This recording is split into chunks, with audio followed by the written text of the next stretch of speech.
vendors, and then we take care of all those last-minute requests as we coordinate with the finance team. And even with computers, this job is time-intensive.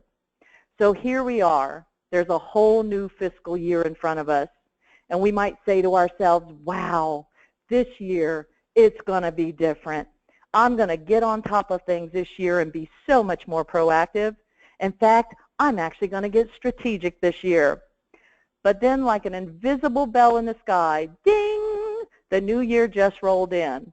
Suddenly, the coffers are full, POs and contracts need to be opened, and all those new accounting numbers need to be established. Now, here come those departments. Fleet wants their new vehicles, fire needs their new safety equipment, or the teachers, they have a brand new summer program that requires books and supplies. So now, instead of being proactive and strategic, we find ourselves spending all our time on all these urgent requests that require immediate attention. The to-dos that shout, now, now, now. An urgent task can put us in that reactive mode. And frankly, I'll admit it, it can cause us to be a little defensive, a little negative, and a little hurried in our day. And ultimately, the consequence is we aren't taking time to solve the truly important problems for our organizations. So here's why I want to make a suggestion.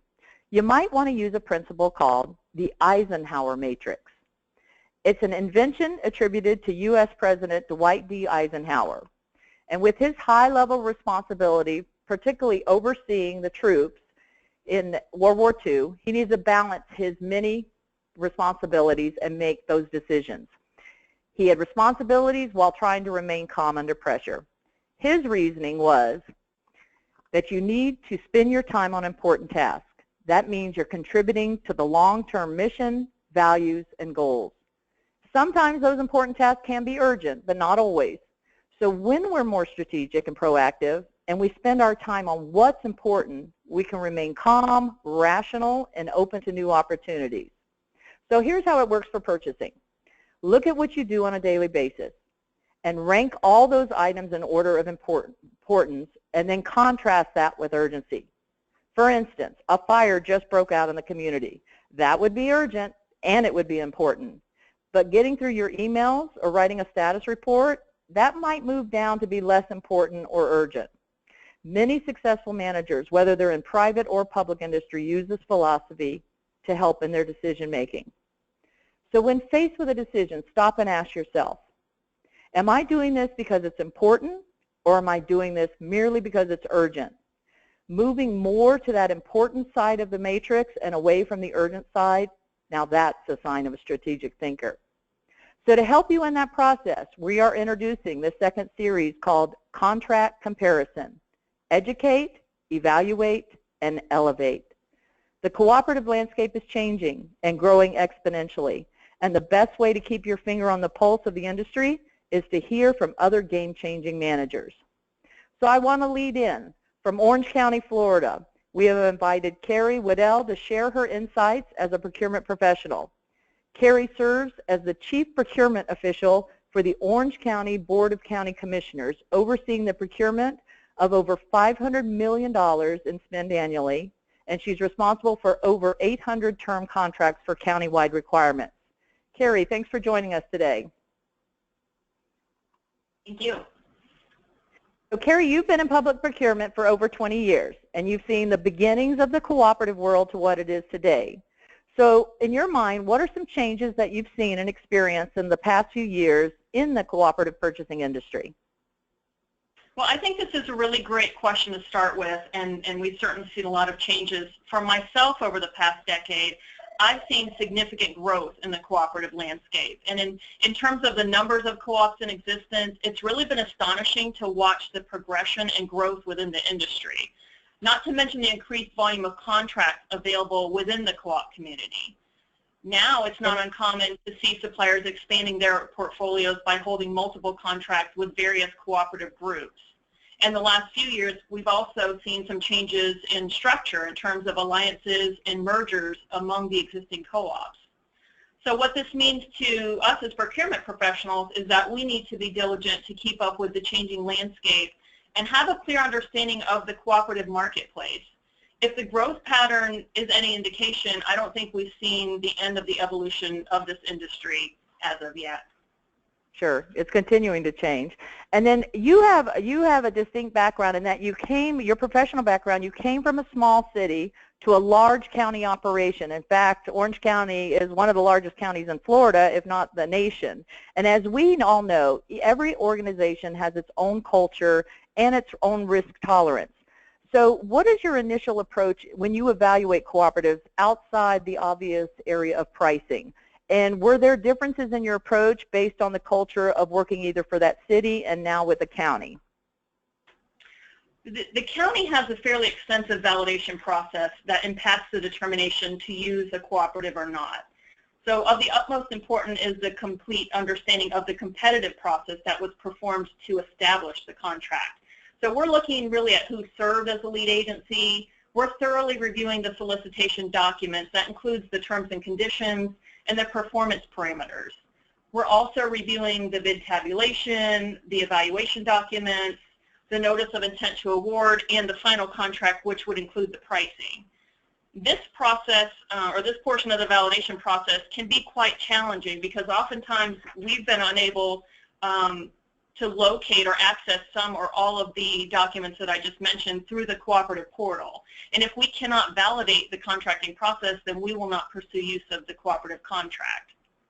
So a message maybe to the cooperatives, because some of them are listening in, is to have that more readily accessible for your evaluation process. Yeah, and we at the county, I have had some conversations, one-on-one conversations with some of the co-ops to express that would be extremely helpful from our perspective to have quick access to those documents without having to make multiple contacts through the cooperative to try to obtain those documents. Sure. So assuming that we can complete that portion of the validation, then we look for approval to use the contract. So we're looking at, does the co-op require a participating addendum to be executed? Does the county need to complete a registration process that authorizes our use? And we've found that some co-ops require one or the other, and it may not allow for across-the-board use of all of their contracts. Some of these authorizations are contract-specific, meaning that we would need to undertake this process for each contract that we wish to use under the cooperative.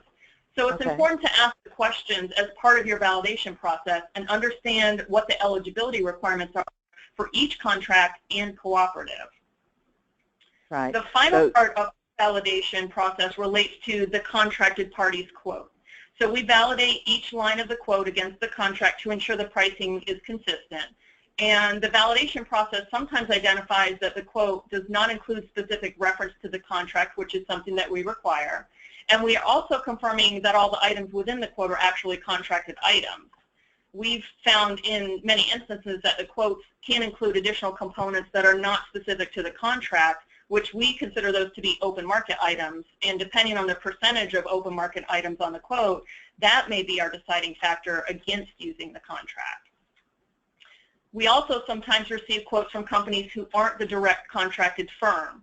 And if we can't validate the contractual agreement between those entities, between the contracted firm and maybe they have an authorized installer, say, if we can't validate that contractual agreement, then we don't proceed with considering the quote because it's not in the actual name of the contract holder. So we have to consider that each transaction has the potential to be audited. And it's our job to ensure that we can thoroughly justify our decision to utilize any given contract before we proceed. So you can see there's a lot of things to consider in terms of validating for use. And in addition to what I just mentioned, we in the county are also conscious of the political environment in which we exist here. We have to carefully weigh use of cooperative contracts as opposed to conducting our own competitive process, which may result in contracting with firms within our geographical area. Additionally, we also have a minority small business certification program within our organization, so we want to maximize use within that program to the greatest extent possible. With an agency as large as ours, the volume of our requirements results in very competitive pricing, so we have to look at each situation on a case-by-case basis to really determine what's the best approach for us to pursue as a county. And to answer your final piece of the question, Tammy, this approach differs vastly from my municipal experience in which our staff resources were really limited and the volume of our requirements would come nowhere near comparison to the economies of scale that we could realize through those cooperative contracts. So in those instances, we were much more inclined to use the cooperative contracts rather than issuing a competitive solicitation ourselves. So I think that it's dependent on the resources that you have within your agency as to your decisions on if you're going to utilize those or perhaps compete it within your own process. Right, and that kind of leads me to my next question. You're talking about the volume that you have. You have 800 county-wide contracts that you have to manage. So on any given week, one of them or more is probably expiring. So how do you keep up with that huge workload, and have the cooperatives been used as a stopgap solution to maybe manage that type of turnaround? We generate weekly reports that identify any term contract that's scheduled to expire or has a renewal available within the next 150 days. So that's how far we're working now. And we work that far out to allow sufficient time before the solicitation process to be complete if that's the route that we're going to go. But as we all know, some things don't go as smoothly as we'd like, and we could experience a gap that you've identified between the expiration and contract execution. So we recently experienced this situation earlier this year when we resolicited for countywide roof repairs and replacements. And as soon as we identified that there would be a gap between the contract expiration and award, we began searching for viable contract options on the interim in case a need arose. And at the time we were in our rainy season, so there's a good chance that we might need to have some of those services for our roofs. So we identified a contracting option available through the cooperative community. We met with the local contract representative, and we spoke to some of our peers around the state who are currently utilizing that contract. And we determined that this particular contract was a viable option for us to consider in the event that a need arose prior to execution of our own contract. Right, right. So most of us know Orange County, Florida through our children. We visit the Orlando area for Disney World, SeaWorld, Universal Studios, and all those Florida beaches. And you probably, during the summer in particular, have maybe more tourists than residents who visit your county. So as such, what your county does probably has a lot of increased transparency and scrutiny. And I find that sometimes when I'm talking to the cooperative community or even the individual vendors, they often wonder why a government won't just automatically piggyback on a contract, why it isn't not just always a slam dunk decision. So can you answer that question? Is there ever a time where you decide not to piggyback on a cooperative and go out to bid instead? Sure, and again, I'd refer back to the comment that I made previously about being able to justify the contract use against the audit process. There have been many times that we simply could not consider it because all the pieces to the puzzle did not fit for us, and we couldn't complete the validation process to our satisfaction. So there's deep consideration with the validation and making sure that all the T's are crossed, all the I's are dotted before we're comfortable to consider utilizing that contract. So we're also considering the political environment, and when our requirements are extensive, we'll normally make the decision to compete it ourselves under a multi-year term contract. And we made that decision last year for elevator and escalator maintenance out at our large convention center. We have one of the largest convention centers in the country. This is a five-year contract with an award value exceeding $9 million over the initial term of that contract. And once the contract was awarded, our contractor advised that we could have realized cost savings by utilizing their cooperative contract. So this may make a valid case for consideration of utilizing that contract in the future rather than exercising a renewal option or rebidding it. But a lot of factors will need to be analyzed, including comparing the complete scope of services and performance times in addition to the pricing and other validation points.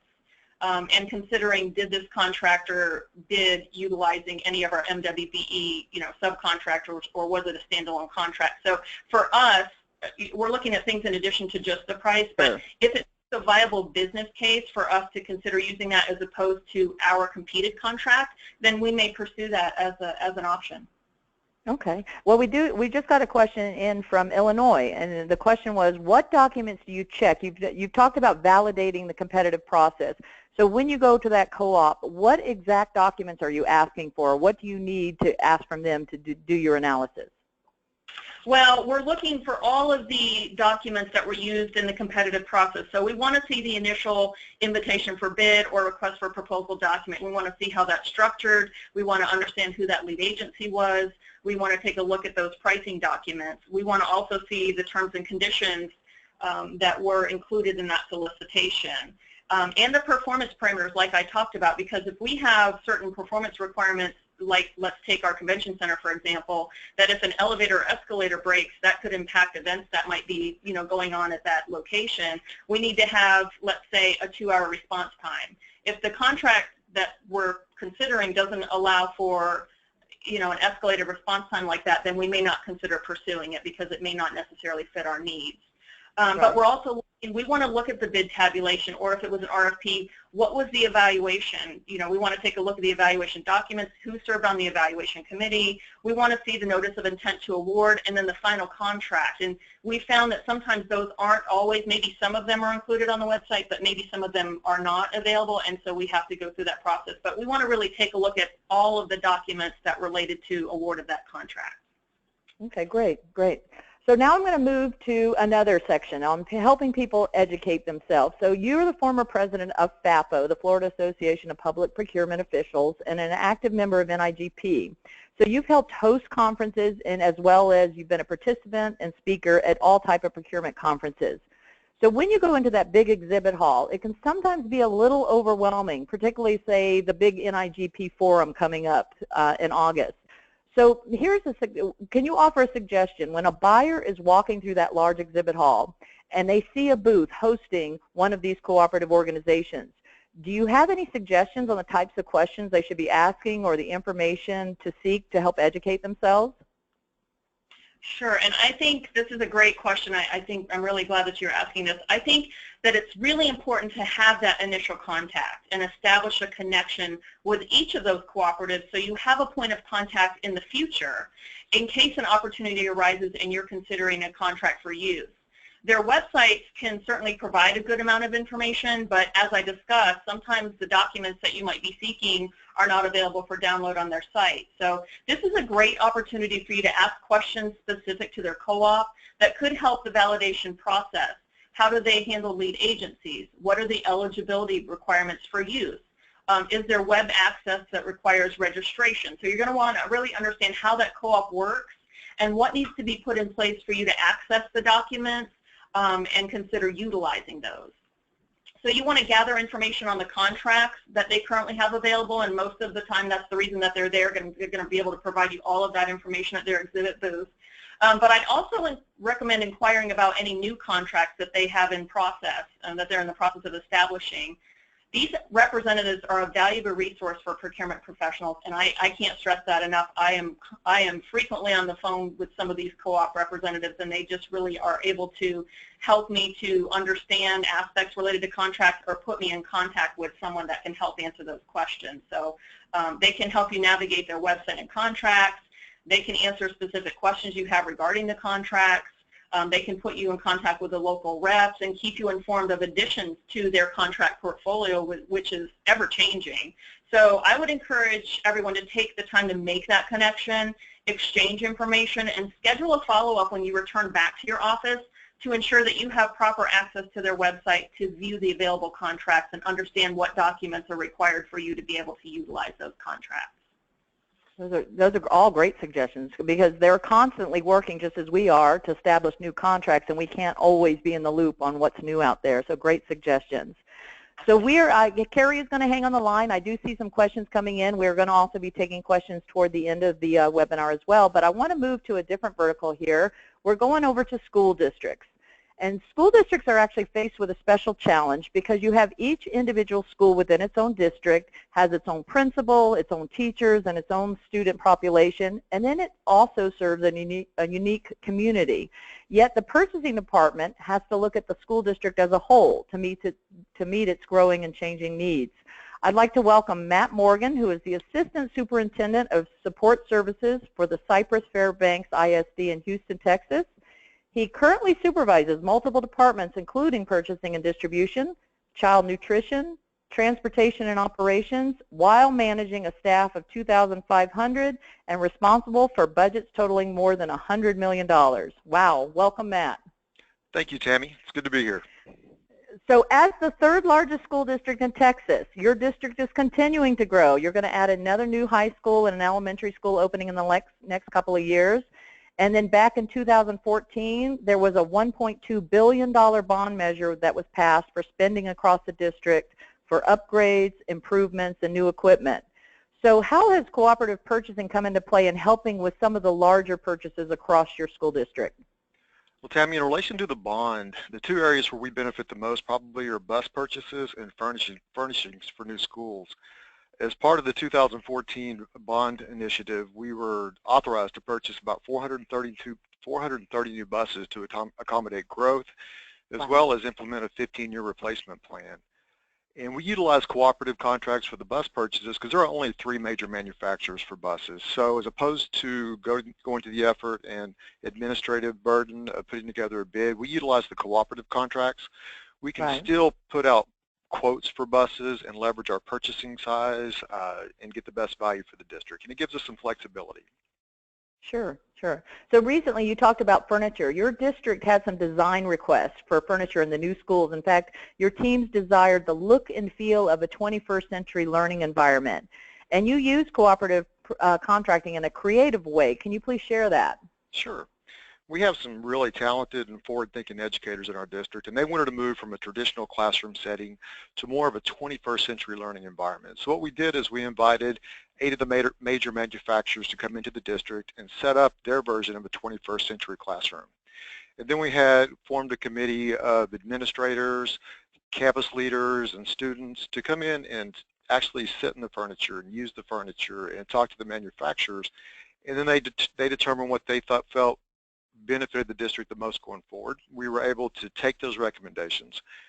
All the major manufacturers were on one cooperative or another. We were able to shop the different cooperative contracts and find the best value for our district. And then we were able to meet the needs of the students and the administrators. And utilizing the cooperatives really allowed us to focus on the campus administrative needs, the student needs, while still getting the best value for the district. And how long did that whole process take? When you, from beginning to end, when do you remember? Was it a year? Was it a few months? You know, just so anybody who's thinking that's creative, how would we go about doing that? It took a while to coordinate with all the different vendors, and we're fortunate enough to have a big exhibit center in our district. So that took about 2 months to coordinate. The evaluation process took a little bit longer. Obviously, when you bring in multiple campus administrators, curriculum leaders, and students, everybody has a different idea. And we were able to take the concepts that they liked and maybe not purchase the exact piece of furniture from the manufacturer they wanted. We were able to shop the different cooperatives, find manufacturers that had something similar, possibly at a greater value. So overall, it took about 3 to 4 months before we were able to issue our first PO. Wow, that's awesome. That's awesome. So when we discuss cooperatives, we often highlight the savings that we derive from the pricing. However, for your growing district, have there been other benefits by using cooperatives other than just pricing? Well, because we're growing and funding is not always a priority for public education, and we want to put all the funds that we can back into the classroom, we want to keep our administrative costs low. So utilizing cooperatives saves us the administrative burden of creating the bid, evaluating the bid, going to the board, gives us more flexibility. We can keep our administrative costs lower, but then we can also it gives us the ability and the flexibility to meet the needs of our campus administrators and our students. So really a big benefit is the administrative burden. So in the olden days of purchasing, principals or teachers would approach purchasing and they'd ask for something to be bought for them. Then purchasing would go take the time, find the item with best value analysis, and then pursue the proper procurement methods. But those days are gone. Nowadays, everyone knows how to shop. So they're all doing their own internet research or finding all those good deals that are online, and they can get it so much cheaper. How do you address this, and how might cooperatives possibly help with this challenge in the future? You know, we have 85 campuses in our district and 10,000 employees, and everybody's got a computer, and everybody wants the best value for the district. So that's been a real challenge for us. I mean, the Amazon.com, the online retailers, everybody wants to go out and shop. And of course, we have our competitive procurement rules that we have to follow. One thing that has really benefited us from cooperatives have been some of the online retailers. A lot of our office supplies, our classroom supplies, we use online retailers through a cooperative, and that allows the individual schools to sign up for an account, and they can go on and shop online, pick out the item that they like, that works for them. a pen for one campus may not be suitable for another campus. Everybody's got their preferences. And then we utilize punch-out. And so we can approve the requisitions before the purchase is made to make sure it's in compliance, and that's really helped us a lot. I think some of the biggest challenges for us, Amazon.com continues to be a big challenge for us. So if somehow cooperatives could capture more online retailers, it gives us flexibility to let our end users go online and shop for the deals that they want, the specific items that they want, and keeps us in compliance with procurement laws. Right. So do you ever, and this is a question that we just received, do you ever have any of your, are your folks out there in the school district, are they savvy enough to know about cooperatives? Would they bring a cooperative to you and say, could we just buy off of this? Does that ever happen? It does, and usually when that happens, it is a vendor or a reseller that has contacted the campus or department directly and wants to sell their goods and services. They ask us how they can buy it. We ask them if they're on a cooperative or if we need to do a bid, or so we're trying to evaluate how we're going to procure the item. A lot of times vendors will go to end users, athletics, transportation, food service, and inform them that they are in a cooperative. And then the end user will contact us and say, I'm interested in this product. Company X is on this cooperative, and then we'll guide them through the process. Right. Have you ever, and we have a question regarding your bus purchase. Someone's asking, have you, I guess it's a question as far as strategy for your district.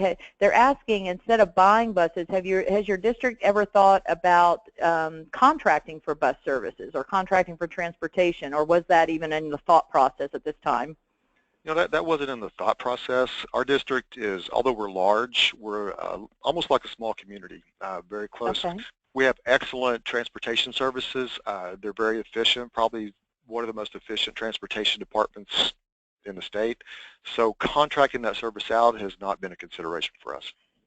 Right. In fact, one of your, each of these, for each of the entities that we highlight, I always have some little fun fact. And one of the fun facts I found out about your school district is how low your administrative costs are. They're amazingly low compared to other school districts. So you're right about that. It's one of the facts about your district you should be proud of.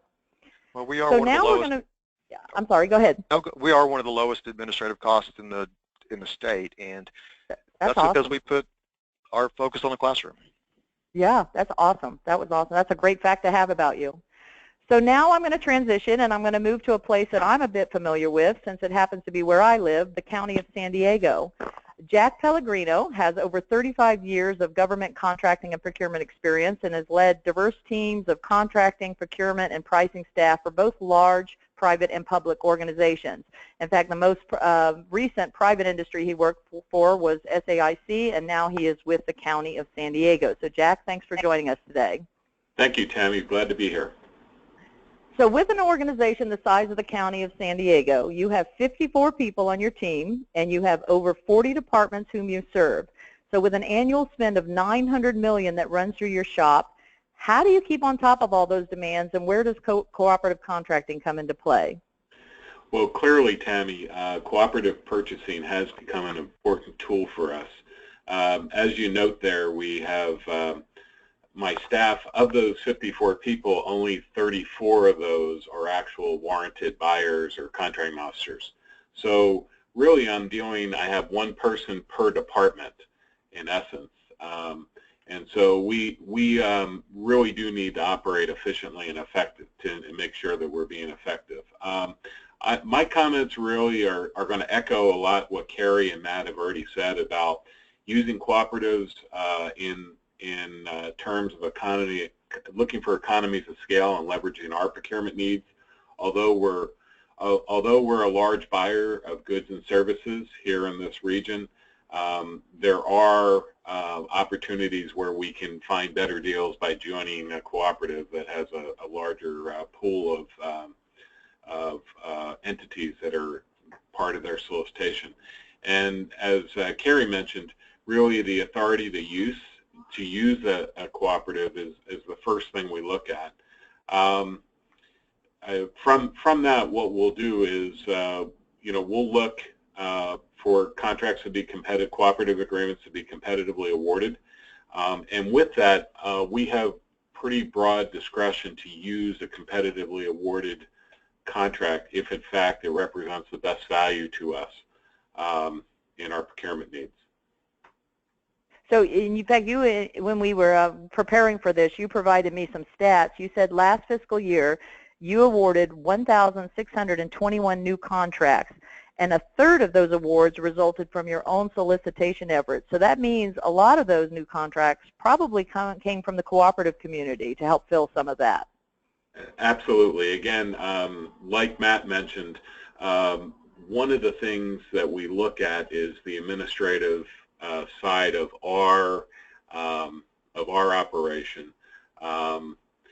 You know, how can a normal lead time for if we were to do sort of our own solicitation from beginning to end, it can be in terms of you know, 9 weeks to 9 months, depending on the size and complexity of that.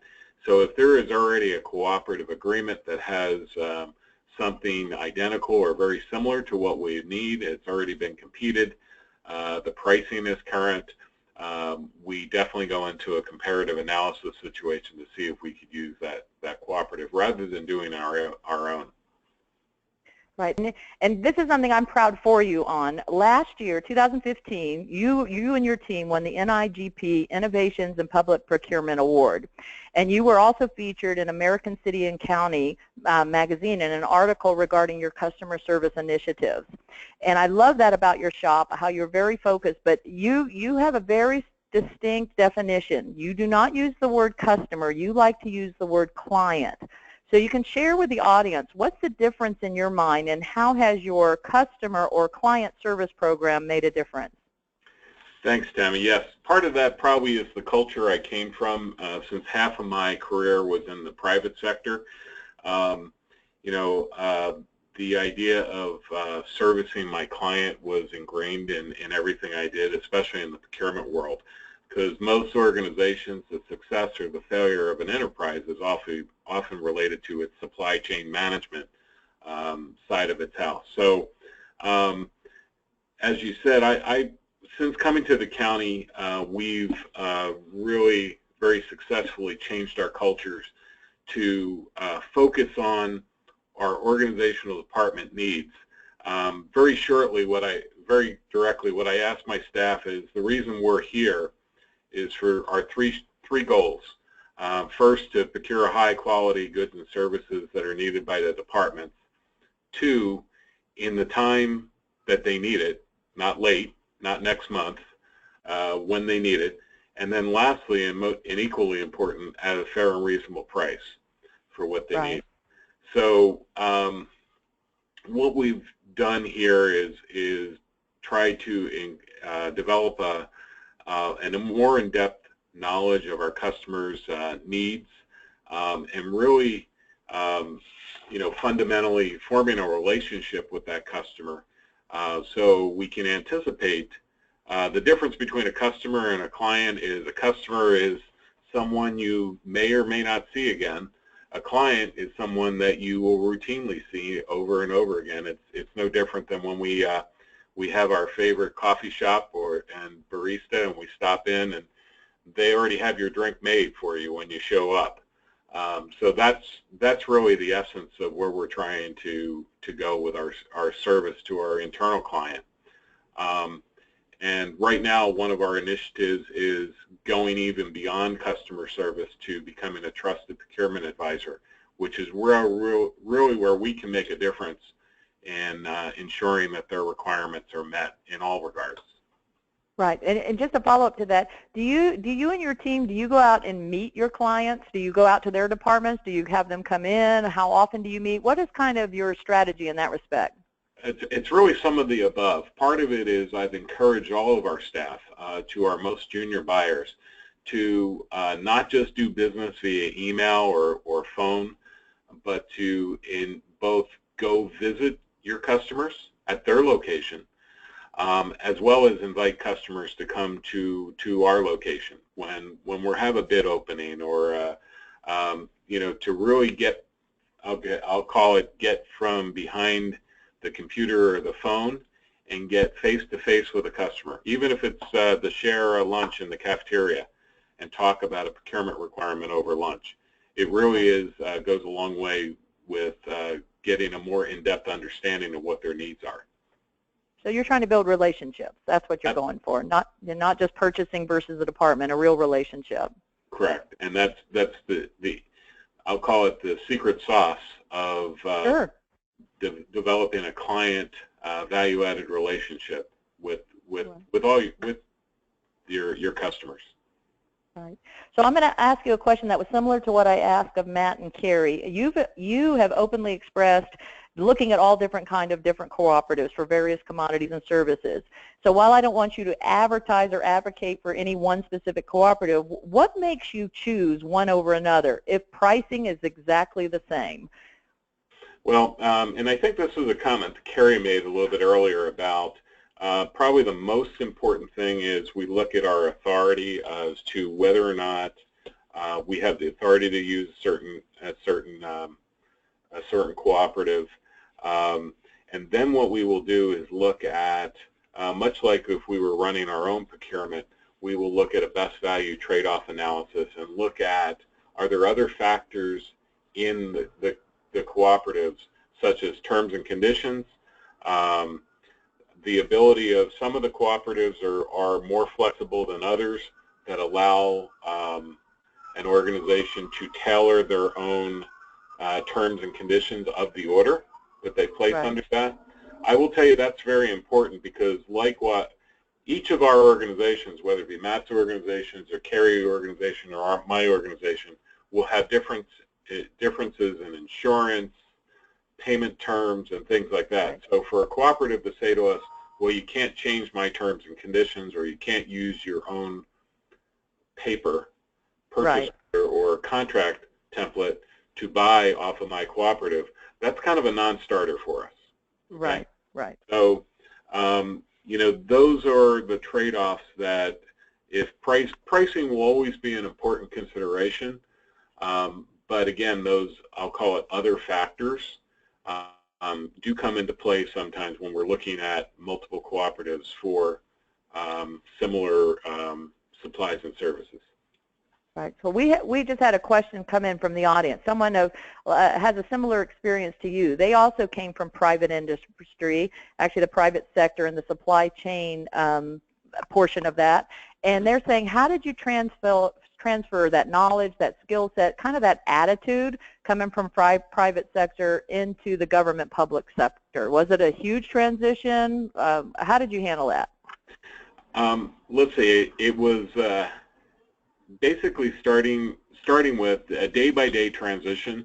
From my very first day, I expressed my desire that the reason we're all here is to provide outstanding customer service to our departments.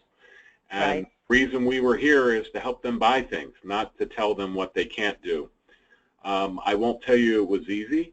I won't tell you that we're totally done. It's evolving, but once I was clear with the expectations of what the standards were and asked people to come up with their own implementing ideas, it really kind of took off on its own and has really grown over the past 3 years. That's awesome. And in a city, county the size of your county, that's a huge transition. And it was about putting, you know, really rewarding the behavior that we wanted, the new expectations, the behavior that we wanted to see, and recognizing people for that. It wasn't, and it's not monetary. Obviously, the world that we live in the public sector here, we don't have bonuses or those types of maybe salary increases. But there was other important recognition that we gave them. Kudos for doing a good job and making sure a customer got their supplies and services ahead of their needs, and we make a big deal of that. That's awesome. One of the presentations that seems to be catching on is about customer service, and recognition is a big part of that. If you push recognition for customer service kind of down under the, I call it the Miss Congeniality category, but then the big award, the Miss America, goes to somebody else, people start thinking, well, is customer service that important? But you're moving that award and that recognition up to the top. That's awesome. Correct. So we've had some questions coming in, and I am paying attention to the questions that are coming in. So I don't want you to feel that you were ignored, but I did want to get through our speakers. And now I'm going to go a little bit of round robin with some of these questions. So our panelists, be prepared. I don't mean to put you on the spot, but these are some of the questions that have just come in. So for Carrie, I have a question, and you may not know the answer, and that's okay. Someone is asking, do you know the approximate cost in dollars or personnel time to put out a large RFP versus a small RFP? Have you or your county or any of the others done any kind of research on what that would take so that someone looking at cooperatives can say, okay, it'll cost me this much to go this way or this much to go that way? Yeah, I think that's a really interesting question, and I would love to be able to tell you that I had the answer to that. We do some smaller, just traditional RFPs, and then we have some large three-phase RFPs that we do when we're looking at systems and software solutions, and those take a much longer period of time. But to actually track and try to put dollar figures together on the staff's time and trying to quantify those in terms of dollars is not something that we've undertaken in our agency, but it's certainly something to look into to maybe make a case for. That's a great question. I agree with you. I don't know the answer either, but it's a great question. Very good question. And then for Matt, I'm transferring over to you with a question. And primarily because of a school district, you have so many different operations across the Houston area, each school doing their own thing. How do you track, if someone is asking, how do you track all the online purchasing and then the POs and who's receiving stuff and then the invoices get processed and then the accuracy and then the approvals? I mean, you have paperwork coming in from all over the place. How do you handle all that? Well, from a procurement side, everything goes through our finance system, and it's all has to go in through for pre-approval as a requisition. After the requisition is approved, the PO is approved, and then it flows through the finance office. So really it's a combination of both the procurement department and the finance department of tracking all that. Right. And do you ever have a problem, and I know I did in my city, where folks would receive things and they just go ahead and just take it and send the invoice into purchasing, and then we say, well, did you get everything? Was it in perfect working order? And how do you do any kind of contract management training at the tail end where those people are actually receiving the goods or service, or something as complicated as landscape or janitorial? How are they checking on things being done properly? Well, the campuses, it's site-based management, so they're responsible for their own budget, but we do a lot of training with our financial secretaries and our campus secretaries, and they're the ones that are pretty much responsible for issuing the PO and making the procurement. Obviously, we authorize it and approve the PO, but as far as receipt, they're the ones that are responsible for making sure it's received, and then they send all the invoicing signed to our finance department for payment. So really, it is a collaboration between us, finance, and the campus secretaries, and we do a lot of training. Perfect. So, Jack, now I have a question that just came in for you. And I'm going to read it. So it says, I look for a co-op that has no administrative percentage fees payable by my organization to the cooperative. How is your success rate with negotiating co-op pricing? Well, let's see. I would say I typically do not get into, I also look for no-cost co-ops for our use, okay? I have not been, I typically don't get into a point where I'm trying to negotiate that with the co-op. So, you know, very, very directly, I'll look for co-ops that are no cost to my organization. Okay, and that's one of your evaluation points. You want to know cost. Correct. Okay, and then Carrie, I'm back to you. They're asking, and I assume you purchase law enforcement vehicles. So they're asking, how do you procure those, and do you use co-ops for this? We actually do not purchase the law enforcement vehicles for our area because our sheriff is a separate constitutional own procurement. Okay. So well, then I'll flip that over to Jack because I know Jack does purchase. So for your sheriff's department, Jack, how do you handle that? Yeah, we do purchase for the sheriff here probably 2,000 vehicles a year because of the size of our department. And we, although we have looked at co-ops, we have in this region have had better luck doing our own solicitations for those. Now, understanding what we have found is some of the local jurisdictions, police departments that are within the region here will sometimes piggyback on our solicitation.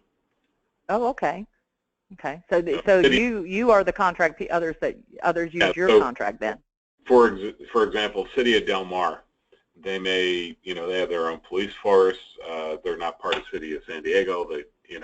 They may add requirements to ours or piggyback off our. We make sure we have in our contract an other government entity clause where they can amend to our contract and use right.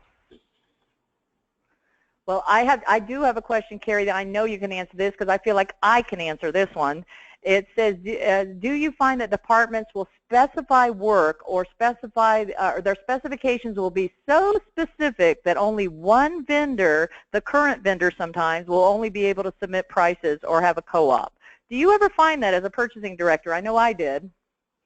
Yeah, that's not uncommon for it to come over and be written specific to any one particular contractor. And so we have to be diligent and take a look at those and do our own research and identify, are there areas where we can open that up, include ranges and just make sure that it's general so that we can actually get some competition. But that's something that we train on to look for and make sure that we're able to maximize the competition. Right. And then I've got a follow-up question because you had talked about the analysis of cooperatives and you went into a great deal of detail, which was awesome. They're asking, do you also attach, when you go to a co-op, and do you attach your terms and conditions and send them out right away in the beginning of the discussion, or do you just wait to the end, or do you negotiate during the process? They're wondering, where do you introduce your own terms and conditions in this discussion? Well, I think it really depends on the terms and conditions from the original lead agency, and we want to take a look at those and see, how do those align with ours? Are there areas that we can't, live with that we need to entertain if this is even something that we're able to change and negotiate that change with? So in the event that we do identify an area of concern, then we're going to introduce our terms and conditions, initially, so that we don't get too far along in the process only to find that it's just not going to be agreeable to the contractor, and then we've got to, go a different route. So I think it's important to be upfront with that as soon as we possibly can, in an effort to try to mitigate any sort of, disagreements with those later on in the process. Right. Tammy, go ahead. Tammy, I would add to what Carrie said there. We also, right up front, ask the cooperatives to submit their terms and conditions to us, and it's a real important question. And when we solicit them, is do we have the ability to adapt those? Because if they come back and say no, frankly, they'll fall off of the comparative list, because there are many that now do give you that flexibility, like Carrie mentioned. Right, right. Well, I had a question come in, and this is I've never heard this question asked, so I'm going to open it up to any one of the three.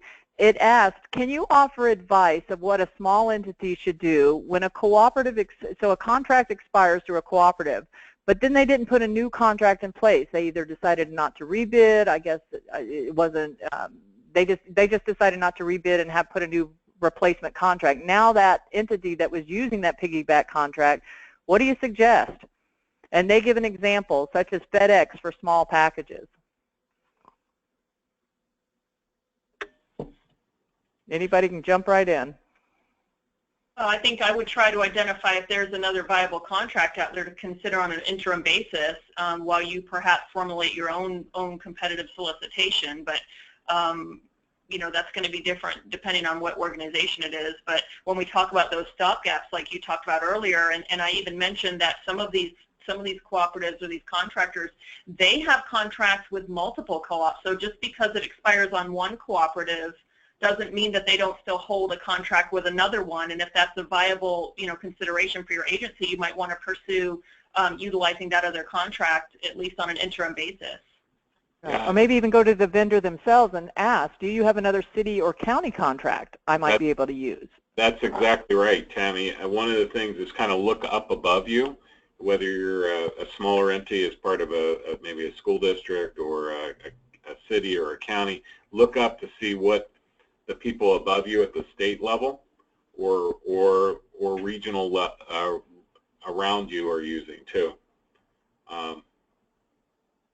Yeah, and I find that a lot of the organizations, I know, for instance, because I'm a retired member of CAPO, the California Association of Public Procurement, we have a listserv, and we can go on there and just throw out a question. Hey, I just lost this contract, or I don't, I need this service. And so I'm sure, like in FAPO and NIGP and some of the other large procurement organizations across the nation, those listservs, I mean, those are lifesavers. Somebody out there, throw me a lifeline, call a friend. That's what those are for.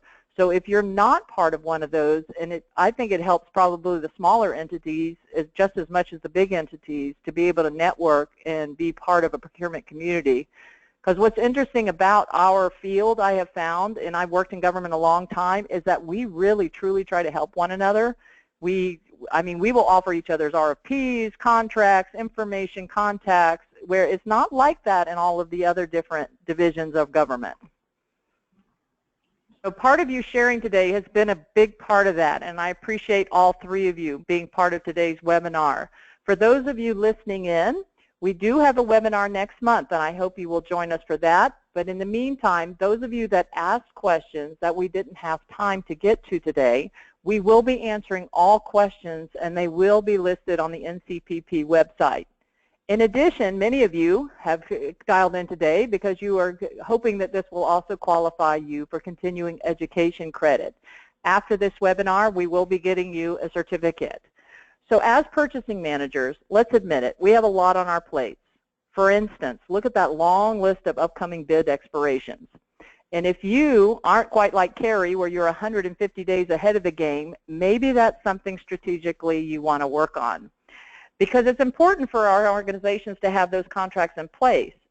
But here's the question. Is it important that you be the one to do all the work to put that contract in place? Maybe using the Eisenhower matrix, this is a job to delegate, as in let someone else do the bid process and that contract award. Maybe it's a cooperative, maybe it's another organization. Then you can review and evaluate the final contract document and process. And Carrie elaborated quite a bit in detail on some of the things that she looks for.